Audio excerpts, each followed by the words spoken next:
Ayos ka lang ba?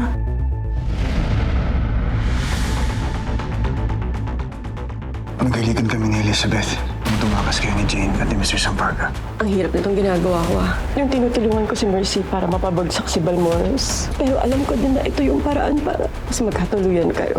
Are you okay? You wanna talk about it? Anong kaya mo ibigay para sa tao mahal mo? Buong buhay ko. Ako din. Kaya ko din ibigay yung buhay ko para kay Abra. Mahal ko si Abra. Pagmamahal ko naman yung ipaglalaban ko.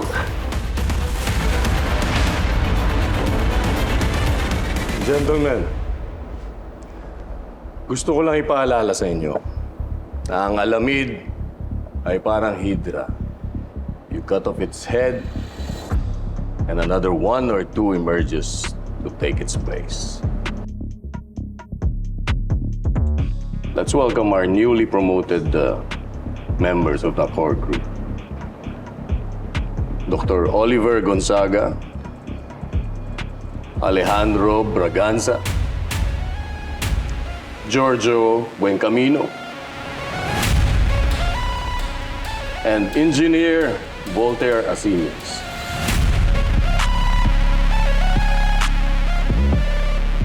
Welcome to the group, compadres. Gentlemen, welcome. Our first order of business is an update regarding our Miguel situation. Judge Balmores? Thank you, Manong. Gusto ko lang ipaalala sa inyo na wala kayong dapat alalahanin. Patuloy pa rin ang mga tauhan natin sa paghahanap kay Miguel. And I assure you, Miguel is nothing without us, and he's nothing against us. Here, here.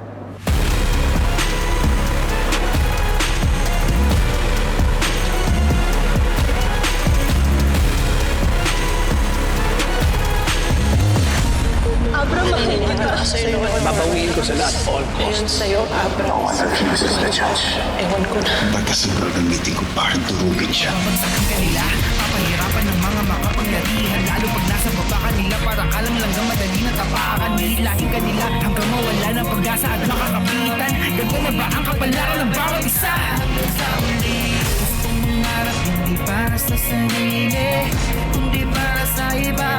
Kahit mahirapan na duwin sa lipunan, puro sabihin, pinipilit ko pa rin naabuti. Alam ko na madaming pagsubok ang dadaan, kahit nakamatayan man sa atin nakapay. Kaya di ka mababayaan, ipaglalaban, hahawakan ang kamay. Ako'y maninindigan para sa lahat, kahit ayaw ko na ang hustisya ay maginap. Ako'y susuko lahat, kahit na malapit pa. Ako'y susuko, papaluin ng mapili, ipaglalaban kita hanggang sa muli. Our second order of business is Mercy's campaign. If I may, Judge Balmores, Go ahead. mabenta ngayon ang anak mo sa masa. Patok sa kanila yung slogan niyang, serbisyong matapat, serbisyong nararapat. And she's holding her own in the polls against these career politicians. Normally, Judge, ikaw congratulate ka namin. But Mercy's success will be our downfall. Yeah. I understand that. And relax, compadres. Nothing to worry about. Actually, patuloy pa rin yung manhunt ko dun sa mga posibleng maging bagong financier ni Mercy. Siyempre pa, para to destroy her political aspirations. Pero habang hinihintay natin yung developments tungkol dyan, may nilulutong smear campaign tong si Mano. Siyempre pa, with the help of our friends from the media. We've already identified a few angles to work on. But mainly, it focuses on her being a single mother at ang pagkakaroon niya ng broken family. At syempre, nandiyan pa rin yung pagiging swail niyang anak. At ang pagkakawala niya ang utang na loob kay Judge Balmores, which, to our older voters, they can identify. So, gentlemen, once this hits the airwaves, I assure all of you, the tides will turn.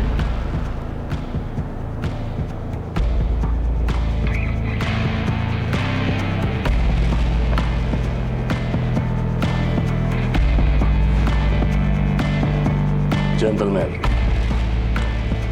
hindi na ako maglilihim pa sa inyo. Masakit talaga to para sa akin bilang isang ama. Pero wala akong magagawa. Hindi ko hayaan na sirain ang mga pangarap ni Mercy, ang rosaryo.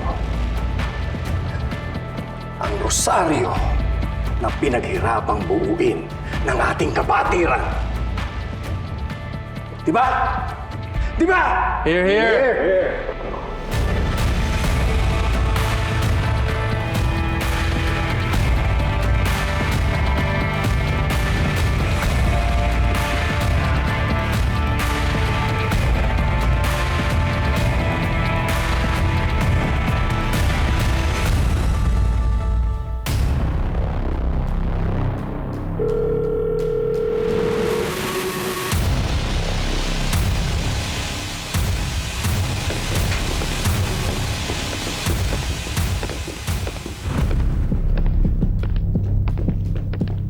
Anong ginagawa mo dito? Eh di tinatapos yung sinimulan mo. May mga tao dito. Baka may makakita sa atin. Hindi ba mas exciting yun? KJ mo naman. Sige, pagbibigyan kita. Puntahan mo ako sa kwarto ko tonight at 10 p.m. Wala akong oras para dyan.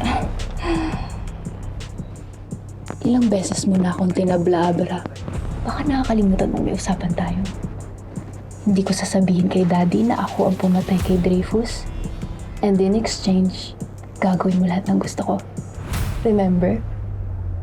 10 p.m. Go na, tapusin mo lahat ng trabaho mo. Basta magtira ka ng lakas pag ako naman. Huwag mo akong bibiguin.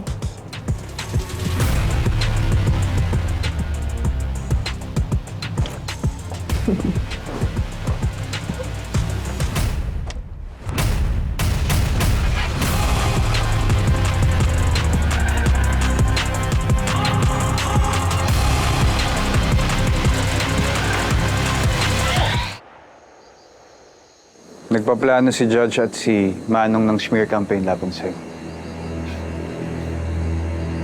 Isispin nila ang candidacy mo bilang kawalan ng utang na loob sa ama mo. Salamat. Pati ang pagiging broken family niya ni Fatima. Plano nilang bahiran ng Alicia.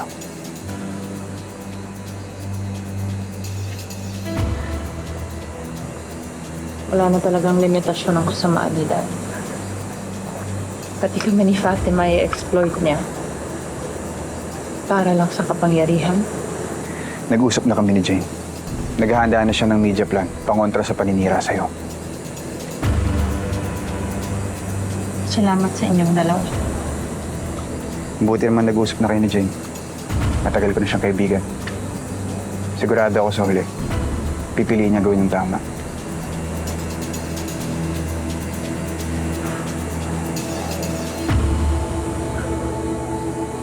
Hindi rin ako nakatulog na maayos kagabi kakaisip sa kung anong nangyari sa celebration.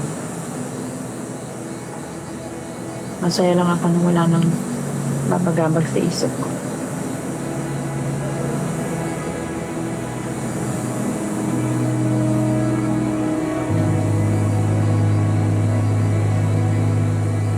Alam kong pinag-usapan na natin yung tungkol kay Elizabeth.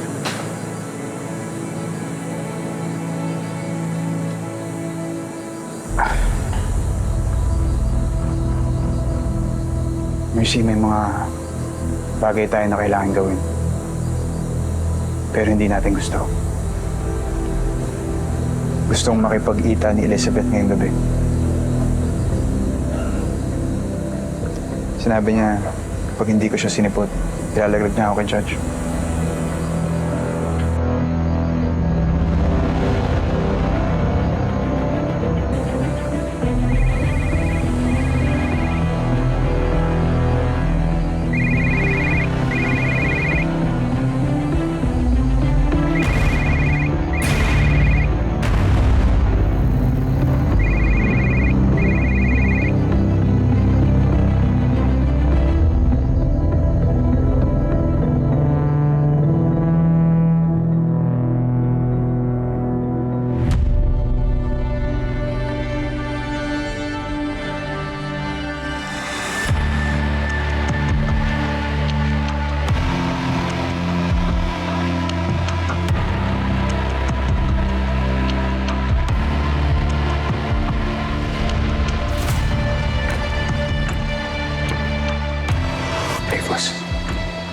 umalis ka na ng Rosario.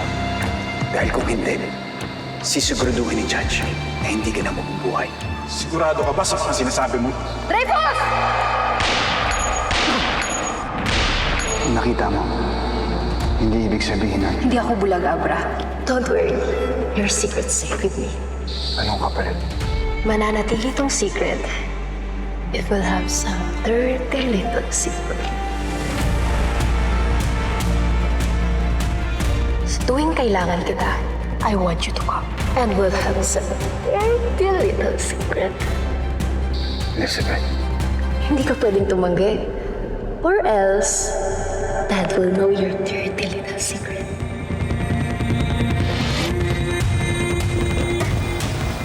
Ano yun? May narinig ako.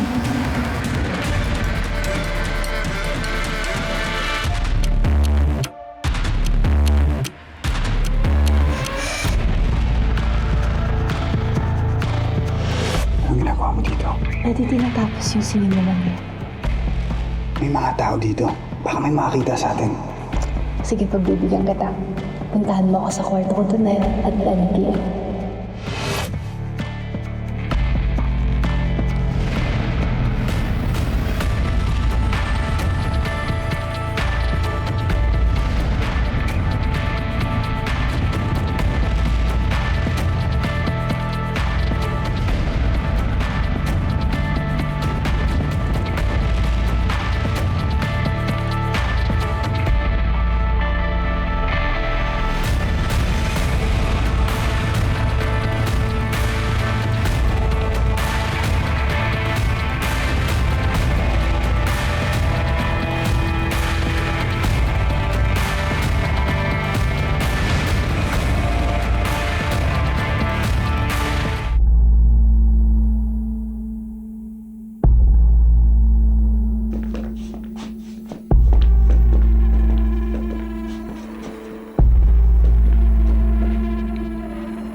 What brings you here, attorney?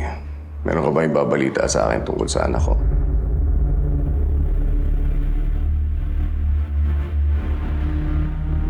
May aminin ako sa'yo.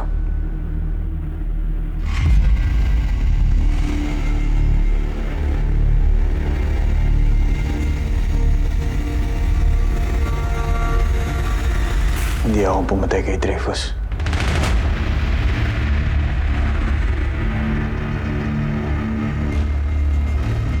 Nung pinuntahan ko siya, para gawin yung inutos mo, kahit anong pilit ko, hindi ko magawang kalibitin ng gatilyo.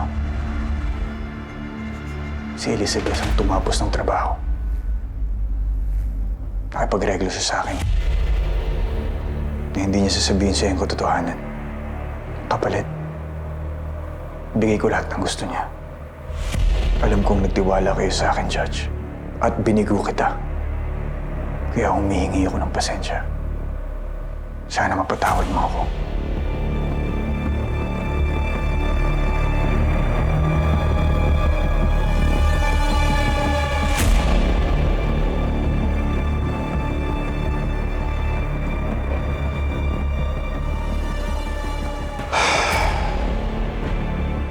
Pinagkatiwalaan kita, attorney Abra.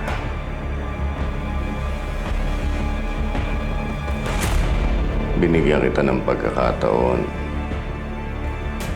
na mapatunayan na magkauri tayo. Pero anong ginawa mo?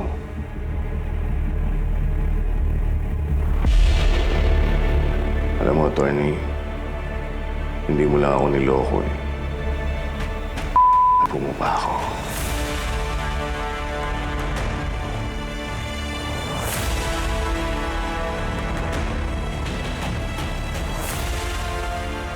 However, attorney, I still do appreciate your honesty. Although, medyo delayed, naging tapat ka pa rin sa akin. And for that, you get to live another day.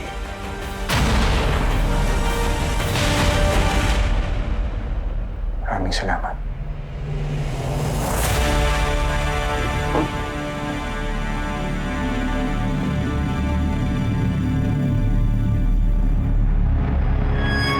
Pero ito lang ang tatandaan mo, Atty. Abra. Ito na ang una at huling panloloko mo sa akin. Well, the next time you make a fool out of me, alam mo na ako anong mangyayari.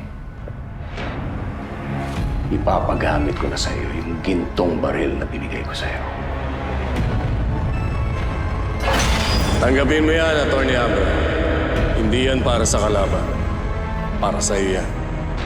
Kapag sumuway ka sa pagiging isang alamin, sa pamamagitan niyan, ikaw mismo ang tatapos sa sarili mong buhay.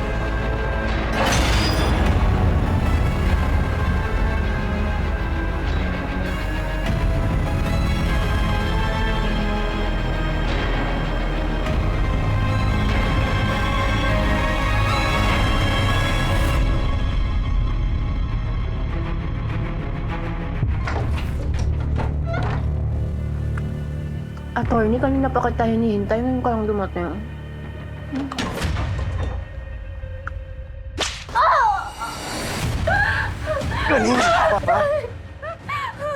Hayop ka, Elizabeth. Tinanggap kitang tunay na anak. Pinatira kita dito sa pamamahay ko. Pagkatapos mo sumablay kay Sampaga, ito ba igaganti mo sa akin? Sasaktan ako! Halika dito. Ba't talaga na mukha mo, Elizabeth? Ipinagtapat na sa akin ni Abra yung ginawa mong pagpa-blackmail. Ginamit mo pa talaga para sa kahalayan mo.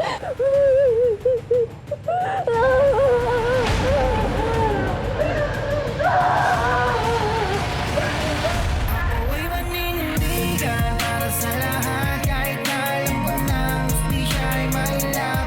Hindi mo pipigilan, di titigilan.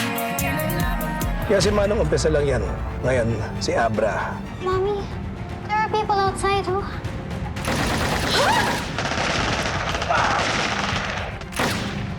I'm home!